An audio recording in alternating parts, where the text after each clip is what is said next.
Los locos de Buenos Aires. Una forma diferente de perder la razón.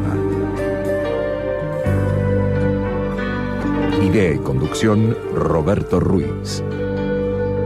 Coordinación, edición y producción, Camilo Ruiz. Uno y su obra de teatro, otro con su flauta y su gato, otro poeta, periodista y otro actor y oficinista. La ciudad los ama y que los locos de Buenos Aires latiendo por todas partes.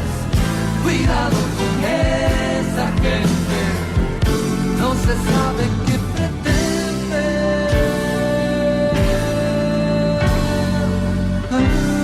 Los locos de Buenos Aires.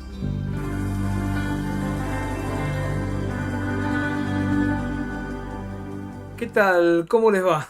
Buenas tardes, nuevamente acá para tratar de darles alguna información, alguna mirada de informaciones que ustedes tienen y algunas cosas que por ahí no han escuchado.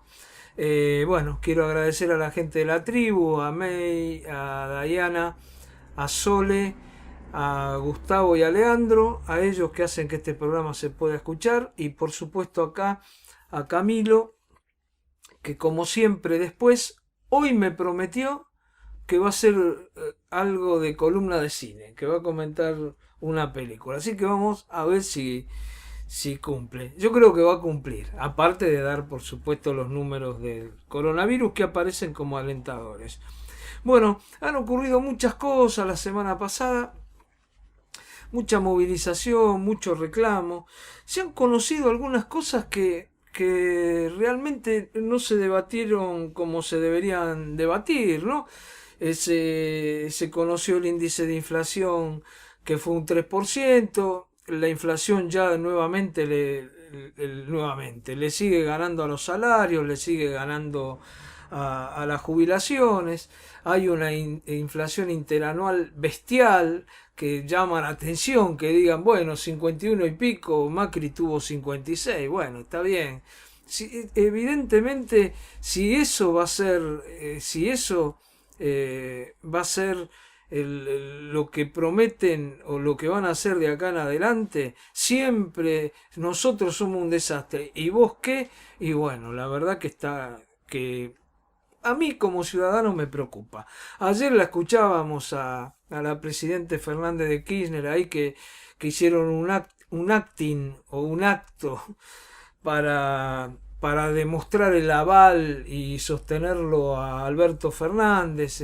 Aprovecharon una construcción de casas que se está haciendo en la isla Maciel, de unas casas que se habían dejado de hacer y ahora se continúan haciendo. Y bueno, ahí estaba Kicillof, Máximo Kirchner, el intendente Ferraresi, el presidente de la Nación y Cristina. Y Cristina habló, y bueno, habló dentro de estos términos, ¿no? Diciéndole a Alberto, quédate tranquilo, tiene que ver con el tema de Olivos. Es decir, salió a bancarlo con el tema de la foto, todo eso que todos conocemos, este acto impúdico del cumpleaños de la mujer de Alberto Fernández. Bueno, lo bancó y empezó a hablar, quieren que discutamos los últimos 20 años, y entonces empezó a hablar de algunas cosas, algunas medias verdades, como es el tema del desendeudamiento, medias verdades, porque recordemos que en el 2015 debíamos 250.000 millones de dólares, ahora está bien, debemos 330 y pico mil, debemos 80.000 millones de dólares más, 90.000 millones de dólares más, pero no estábamos desendeudados, así que ahí por lo menos una mentira. Después dijo que antes que viniera Néstor ganaban 200 pesos los jubilados. Sí, si lo cambiamos a dólar, el dólar que había en ese momento, por ahí esos 200 mangos eran $100 y pico, más o menos lo mismo que son las jubilaciones básicas ahora. Pero bueno, tenemos que ir acostumbrando a esto, a toda esta mentira. Es más, ya estamos acostumbrados. Nos mintieron durante 12 años, después nos mintió el gobierno de Macri y ahora nos siguen mintiendo. Pero hay números que dan la realidad. Y la realidad, ¿sabe cuál es?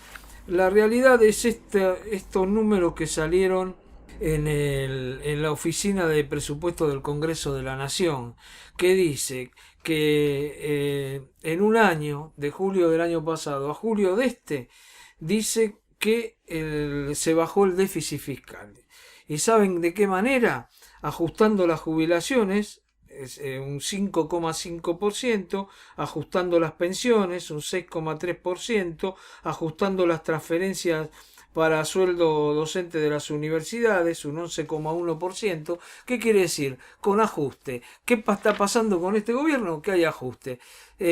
Por más que le cuente lo que cuente Cristina, vayan a los números, son números oficiales y se van a dar cuenta que este es uno de los gobiernos con mayor pobreza de la historia y con mayor ajuste. No sé si de la historia, pero con un gran ajuste. Así que bueno, pasando un poco a las cosas que pasan en la ciudad de Buenos Aires, bueno, el día de ayer, que recordemos que ayer fue 17 de agosto, el día del paso a la inmortalidad del general San Martín, se iniciaron las clases, porque el feriado fue el día lunes, se iniciaron las clases presenciales en la ciudad de Buenos Aires. Bueno, se iniciaron las clases presenciales, como era de esperar.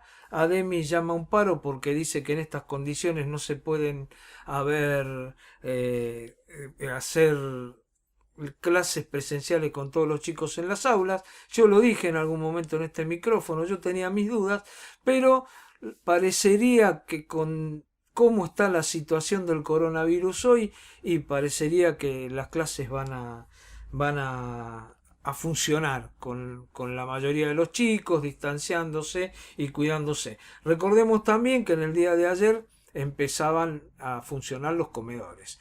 Después tenemos algún audio del ministro de Salud de la ciudad que justamente habla sobre eso, así que vamos a escucharlo a él. Yo igual sigo teniendo mis dudas y no es mucha gente para meter en las aulas, pero a lo que se hizo hasta ahora con las burbujas funcionó bien, eso no me cabe ninguna duda. Epidemiológicamente funcionó bien. No sé cómo funcionará ahora esto, pero bueno, se iniciaron las clases, ADEMIS de paro. UTE sacó en estos días una solicitada con todo el kirchnerismo exigiendo vacantes a partir de los 45 días, cosa también que existe solamente para los chicos, ¿no?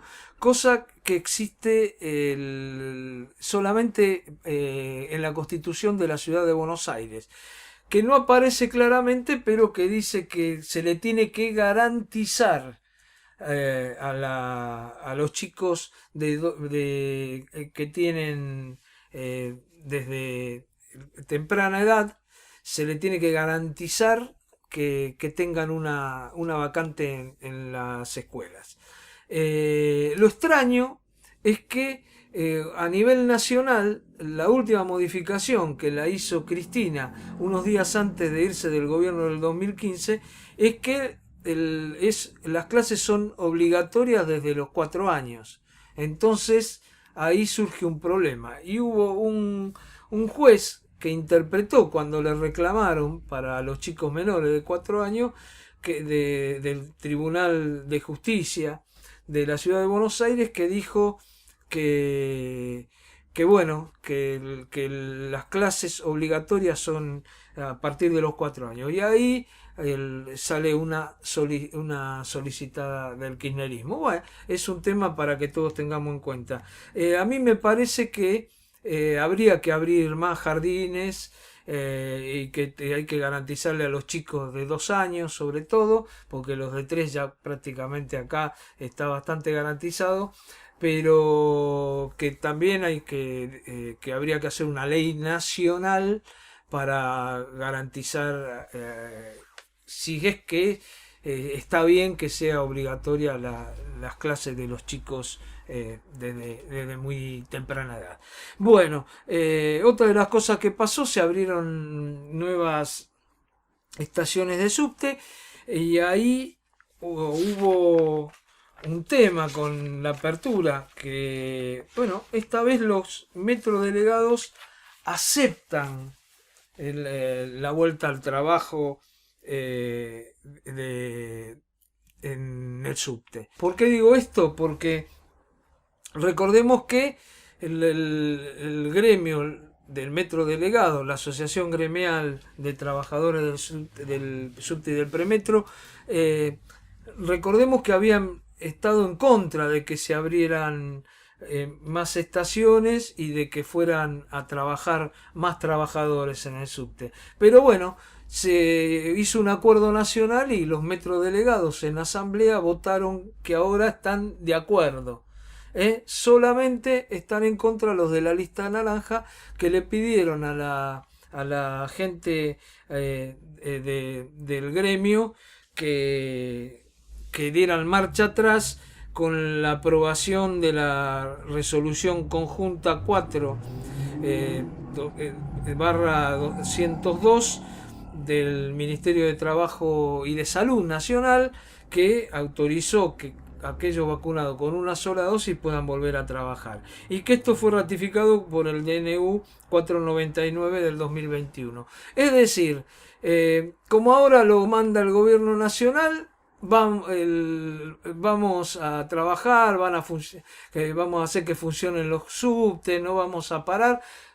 ¿Por qué? Porque lo ordena el gobierno nacional por un problema electoral. Y antes, cuando lo pedía el gobierno de la ciudad de Buenos Aires, estaban en contra. Estas cosas, yo realmente estoy igual de acuerdo con que se hayan abierto las estaciones y con que esto vaya yendo hacia la normalidad, porque es muy necesario el subte y porque le han hecho meses atrás la vida imposible a mucha gente esenciales y que eran esenciales por un día porque lo necesitaban, le han hecho la vida imposible porque había poca gente, pocos turnos de formaciones, etcétera. Así que yo estoy de acuerdo, pero muchachos, les falla la coherencia, por lo menos a Alberto Pialelli, a Segovia, a todos esos les falla la coherencia. Viene la orden de arriba y cambiamos todo. Bueno, así no me parece que funcionan las cosas. Bueno, ya vamos a ir a un tema, pero antes también algo que pasa en la ciudad. El juez por Amirato revocó la medida precautelar dictada por el juez Scheibler, que ordenaba detener el trámite legislativo del convenio urbanístico celebrado entre el Poder Ejecutivo y el Grupo IRSA en la ex Ciudad Deportiva de Boca. ¿Se acuerdan? Lo quería votar la legislatura, un juez dijo no se puede votar, la legislatura, oposición, oficialismo lo aceptaron y no se votó ese convenio. Pero ahora hay otro juez que revoca esto y que dice que lo pueden votar y que después en todo caso llamar a ver cuál puede ser el impacto ambiental que con las obras que se van a hacer ahí en la ciudad deportiva. Así que bueno, todo esto va cambiando día a día. En el medio de todo esto, los vecinos de Villa Crespo ya se están organizando porque el 28 da un recital Axel con un aforo del más o menos, se habla entre el 60 y el 70% de la gente, y va a volver a ser la zona de Villa Crespo un caos. Por eso los vecinos están en alerta y esperemos que los vecinos se puedan estar en alerta cuando, fíjense, acá es un estadio para 16.000 personas. Acá en Boedo va a ser un estadio para 45.000. Alguna vez habrá que evaluar las cosas, ¿no? Si estamos en contra de una cosa, tenemos que estar en contra de la otra. y si estamos a favor de una cosa, también estar a favor de la otra, porque estos dos negocios son más o menos lo mismo. En uno salvaron a Atlanta, como es el mega estadio Arena, y en otro salvaron a San Lorenzo de Almagro. Vamos ahora rápidamente porque tenemos algunas notas que hacer y si todo sale bien, son notas interesantes. Vamos a escuchar un poco de algo que pasó la semana pasada, que nos parece importante escuchar testimonios. Fue la Marcha de las Piedras, esta marcha que hicieron familiares de muertos por el COVID, es decir, en representación de los 109.000 muertos, que llevaban una piedra con el nombre de los familiares. Escuchemos un poco qué decía la gente que participó en Plaza de Mayo y también en Olivos. Esta es mi madre, que murió el 20 de septiembre del año pasado. Estaba en un hogar. Para ese momento ya se deberían haber tomado las medidas de testeo. No había testeos suficientes, era más que evidente, no se testeaba. La única medida que se había tomado era que circularan en transporte público los esenciales. Las enfermeras que cuidaban a mi mamá, a la cual no vi desde el 10 de marzo, viajaban en transporte público y evidentemente hubo alguna de sus asistentes, que eran muy buenas asistentes, que fue asintomática. Lo de mi mamá fue muy traumático para todos nosotros. Yo no la pude acompañar en su internación. Murió sola en terapia intensiva y viajó sola hasta su última morada en Tandil en una ambulancia, arriesgando a que la detuvieran. Cada una de estas piedras habla y está latiendo. Y va a ser con algo que van a tener que convivir cada uno de los que nos han gobernado durante estos 2 años y los 2 años que faltan. Hablan y laten, y de esto no se vuelve. A mi esposo, que justo hoy se cumplen 3 meses de su fallecimiento, también por neumonía, por COVID, y a un hermano del corazón también fallecido en la misma semana.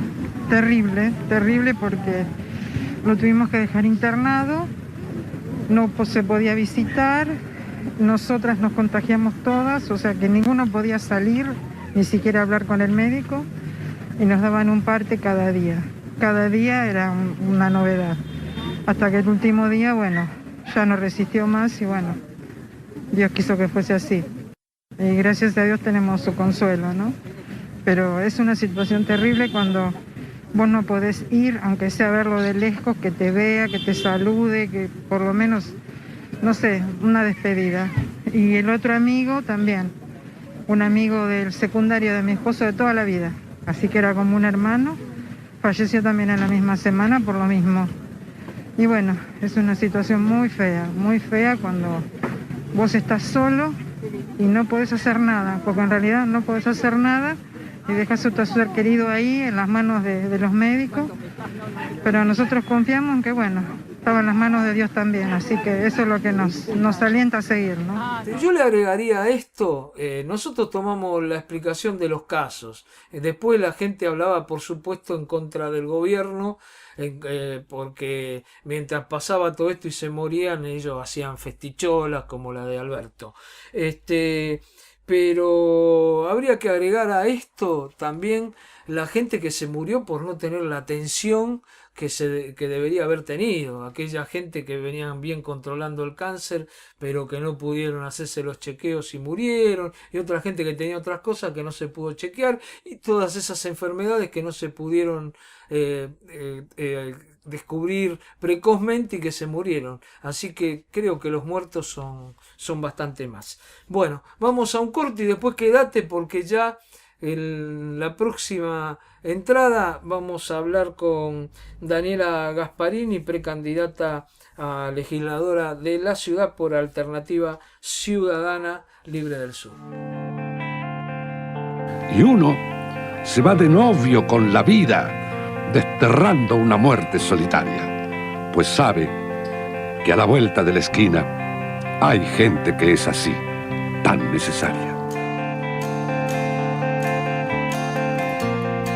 Los locos de Buenos Aires.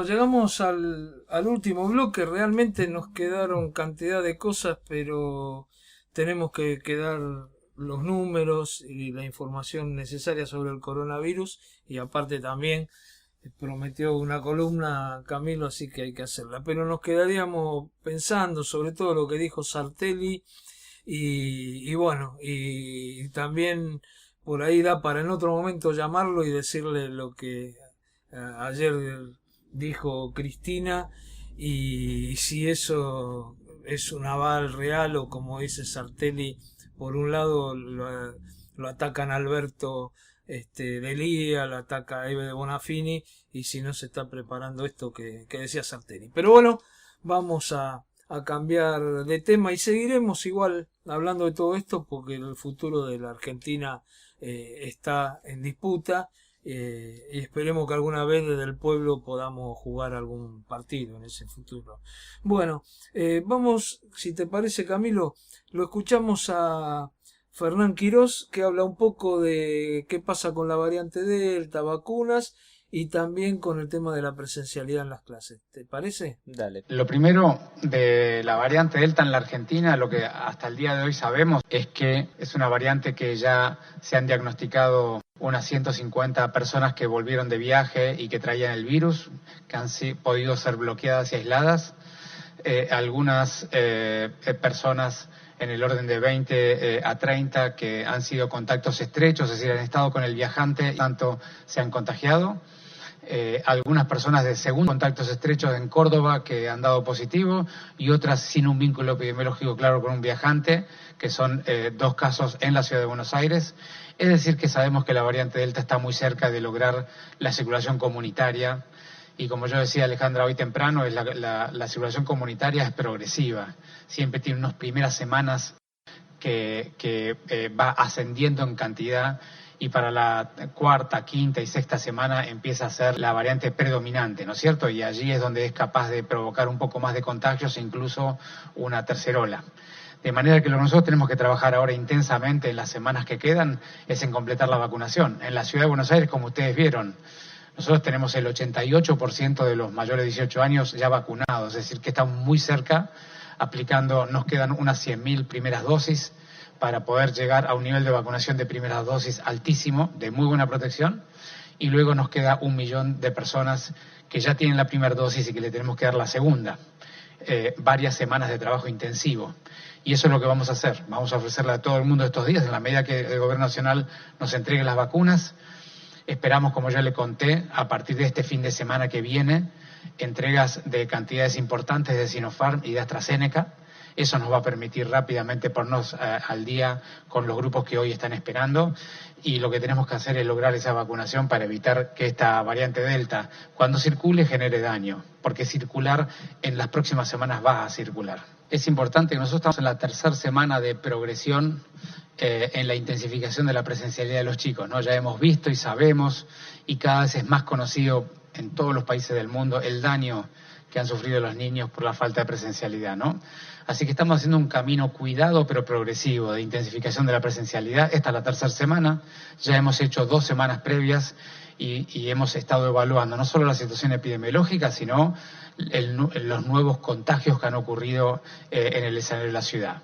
Y vos preguntabas cuál es la situación epidemiológica, y está a la vista. Estamos en los valores más bajos de contagio de toda nuestra serie. De manera que al día de hoy sabemos que estamos en un momento seguro para poderlo hacer. Por supuesto que también sabemos que por delante tendremos más contagios, e iremos viendo semana a semana en qué momento ocurren, cómo ocurren, qué nivel de vacunación tienen todas las personas de riesgo, y en base a eso ir decidiendo semana a semana qué es lo que corresponde. Lo que saco siempre de estas conferencias, que las da los días martes, es la parte de las preguntas de los colegas, porque creo que es lo mejor de la conferencia de prensa. El resto es en números y cosas, que para eso lo tenemos a Camilo acá. Bueno, Camilo, vamos con los números, dale. Vamos a arrancar por el número de casos, también comparándolo para tomar un poquito de dimensión de los alentadores que son, entre comillas, los números. Para tomar dimensión de esto, vamos a compararlos con los de la semana pasada. El promedio de casos diarios en estos últimos 7 días fue de 500. La semana pasada estaba en 675. Una baja bastante importante. Esperemos que siga así. En el caso de los fallecidos, pasamos de 10 fallecidos diarios la semana pasada a 8 en esta última semana, en estos últimos 7 días. Inclusive hubo un día en el cual se reportó un fallecido en la ciudad de Buenos Aires, que es el número más bajo desde el verano, que inclusive se llegó a reportar en el verano que hubo días de ningún fallecido. Este es el camino hacia el cual vamos, ¿no? A que cada vez haya menos enfermos graves y menos fallecidos por el COVID. En lo que respecta a ocupación de camas de terapia intensiva, en el sistema público hay 127 camas ocupadas de 600, lo cual es un 21,1%, cuando hace una semana estábamos en el 29%. También una baja muy sostenida, un 8%, y sobre todo teniendo en cuenta que venimos de ya 2 meses de una baja constante, ¿no? En el caso del sistema privado, 433 camas sobre 1222, lo cual implica un 35,4% de ocupación. Este número bajó poquito, estaba en el 37,9% hace una semana cuando dimos estos mismos números, ¿no? Los test bajaron un poquitito el promedio de test realizados por día. Estábamos en 20.000, ahora estamos en 19.200. Una baja muy pequeña, se siguen haciendo los test necesarios, podríamos decir, en la ciudad. Estos son los datos en lo que respecta a COVID de los últimos 7 días en la ciudad de Buenos Aires. Si te parece, pasamos a vacunación. Dale. Se aplicaron 2.103.933 primeras dosis y 1.075.502 segundas dosis. ¿Cómo se refleja esto a nivel poblacional? Un 68,4% de los residentes de la ciudad de Buenos Aires recibieron por lo menos una dosis y un 34,96% recibió ambas dosis.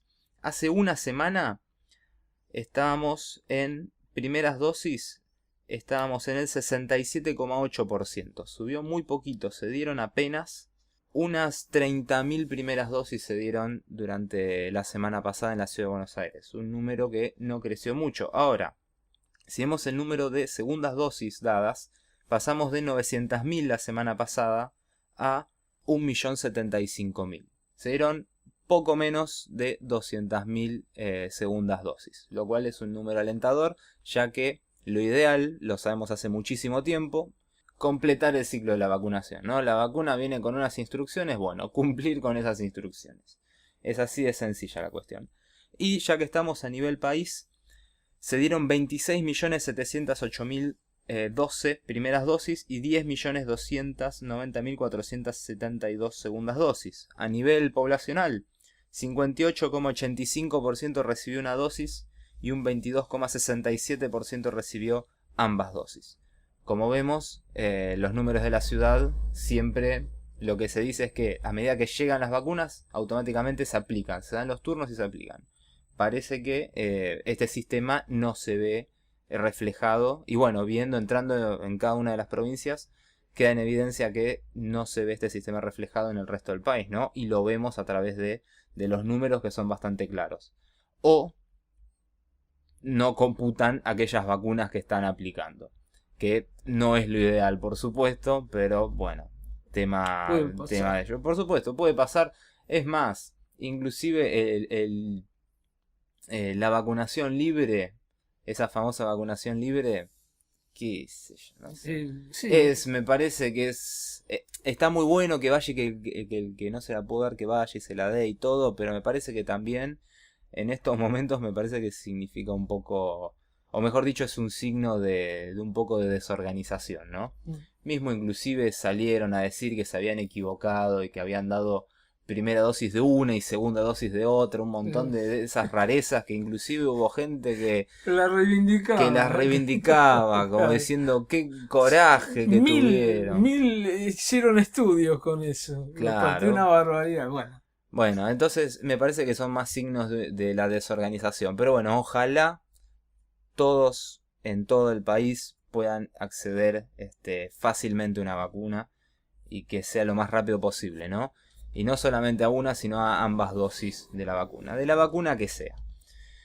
Estos son los datos en lo que respecta a vacunación y a casos de COVID en la ciudad de Buenos Aires y a vacunación un poquito también en el país. Bueno, ¿vas a hablar de cine? Sí, voy a hablar un poquito de cine. Bien, Me reservé bien. unos minutitos Dale. justamente para hablar un poquito de cine. Sí, porque si mal no recuerdo, creo que la semana pasada ya arrancamos con la columna y me parece que vamos a tener columna para rato. La semana pasada recomendamos El Padre, ojalá la hayan visto. Va a seguir por un par de semanas más. Está teniendo dentro de todo, a pesar de tener no muchas salas, está teniendo bastante buena convocatoria, ¿no? Esta semana, en este día miércoles, vamos a recomendar también otro estreno que va a estar llegando mañana a las salas, que en este caso es la nueva película de Polanski. Un personaje, Roman Polanski, un personaje muy célebre, muy conocido en el mundo del cine, que tuvo, digamos, altos y bajos en su carrera, que tuvo que exiliarse, que al día de hoy está exiliado de los Estados Unidos, por causas en las cuales no me voy a meter tampoco, porque no estoy, mejor dicho, muy poco informado al respecto. Pero, como decimos siempre, si vamos a condenar si vamos a condenar una obra por una persona, vamos a estar condenando el trabajo de cientos de artistas atrás. Así que vamos a hablar de la nueva película de Polanski y vamos a decir que gustó la nueva película de Polanski, lo cual no es poco. Entre paréntesis, llamado a la solidaridad, ojalá pronto vuelvan las funciones de prensa. Muchas veces se dificulta ver en distintos dispositivos una película, sobre todo en computadoras. Bueno, igual en este llamado yo digo Que siga mandando. Que esté la función, pero que manden el link.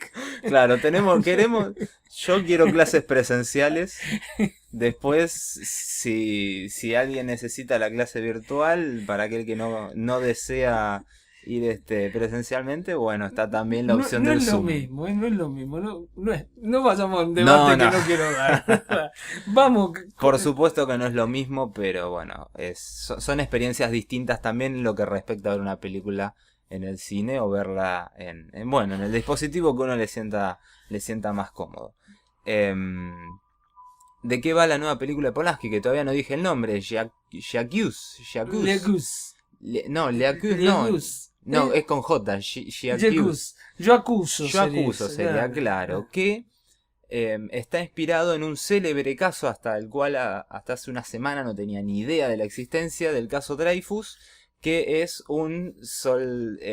podríamos decir, un capitán de artillería en Francia a fines del 1800, que lo acusan de traición al intercambiar mensajes y dar datos a los alemanes, que en ese momento, bueno, eran el enemigo de los franceses, ¿no? Lo condenan muy rápidamente y lo mandan como prisionero a una islita. Prácticamente lo aíslan del mundo y lo tienen ahí durante años. Caso muy conocido, no tenía ni idea de la existencia, pero ahora estoy un poquito más informado al respecto. ¿Qué sucede con esta película? Acá vamos a tratar de encontrar la manera de dónde empezar. La película toma como protagonista un personaje ficticio, porque no está basada, por supuesto, la película está basada en hechos reales, pero está basada en un libro escrito por un periodista inglés, Robert Harris, muy amigo de Polanski, que inclusive también escribe el guión con Polanski, escribe el guión de la película. La novela tiene menos de 10 años, es una novela que tiene 8 años nada más, es del año 2013, y que justamente la escribe este escritor casi paralelamente al guión junto a Polanski, ¿no? Y toma a un protagonista ficticio, podríamos decir, el cual de alguna manera crece su carrera dentro de la milicia francesa. Empieza a crecer su carrera a partir de este hecho y de esta falsa acusación. Pero ¿qué pasa? Decide involucrarse al enterarse que es justamente una falsa acusación. Y a partir de acá empieza a meterse en un juego de, podríamos decir, no sé si del gato y del ratón, no, pero empieza a sentirse un poco perseguido por aquel sistema al cual lo formó y que de alguna manera juró defender, ¿no? Y entra esta cuestión ética de, bueno, mantengo mi puesto a costa del sufrimiento de otra persona injustamente condenada, o si voy para adelante y me enfrento a todo este sistema que me dio de comer por tantos años solamente por una cuestión ética y moral, ¿no? Desde este lado la película está es muy interesante cómo está planteada la cuestión moral, ya que todo lo hemos filtrado a través del protagonista. El protagonista interpretado, el coronel Picard, ahora no recuerdo el nombre, los nombres franceses. Picard. Al tomarlo como eje al protagonista, nos sumergimos de alguna manera no solamente en, digamos, como en su dilema moral, sino también en la corrupción de alguna manera, por ponerlo en palabras, que lo rodea, ¿no?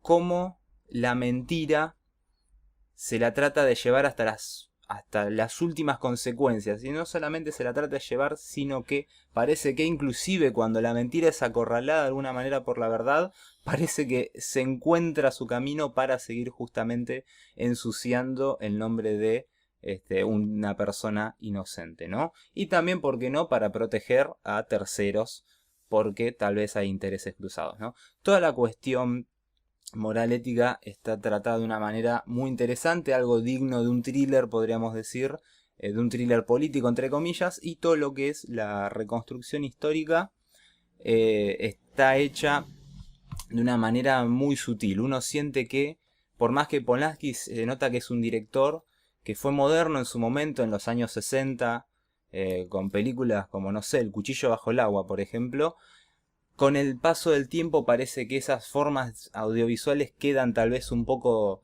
desgastadas y pasan o parecen más de un cine un poco más clásico.